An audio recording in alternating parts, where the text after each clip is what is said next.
Hey there. In this video, we're going to be giving you an overview of inventory movement in ConnectSx Beacon. Now, you may notice I'm here on the All Inventory screen in a Beacon account. And the reason for that is I want to point out the custody section, just to start things off. Because in ConnectSx Beacon, inventory movement happens when inventory is moved from one custodian to another. So while we do have the concept of locations in Beacon, custody is really at the crux of what inventory movement is all about. When inventory is being requested, that means a user is asking for you to transfer inventory into their custody so that they may use it and sell it. So custody is the critical piece here.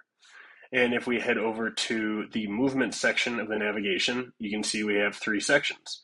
One for requests. So a request is, like I just mentioned, what a user creates when they need inventory. So maybe they just did a case and they need replenishment inventory.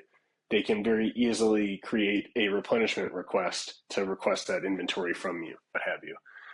But once a request is received, the admin users will get a notification letting them know that someone needs inventory, and they can go into the request and view what inventory is being requested.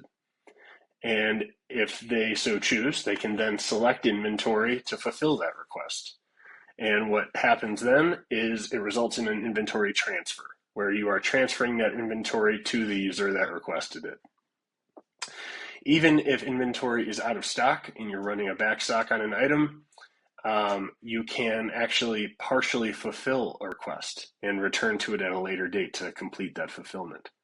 A transfer is just when inventory is being moved from one custodian to another.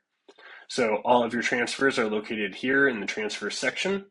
If one was related to a request, that they will be linked together. You can also see here, transfers can even be linked to an event. But the critical thing to remember here is when a user needs inventory, you need to transfer it into their custody so that they can sell it or use it in a case. That is what transfers are for. We also have the concept of locations, which you'll see here also under the movement section.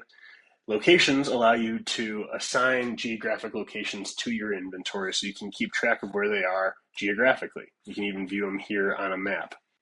So, even though inventory has custody, it must have custody, you can also maintain location, which allows you to track where inventory physically is. So even though inventory may be in one user's custody, it may be spread across multiple different locations.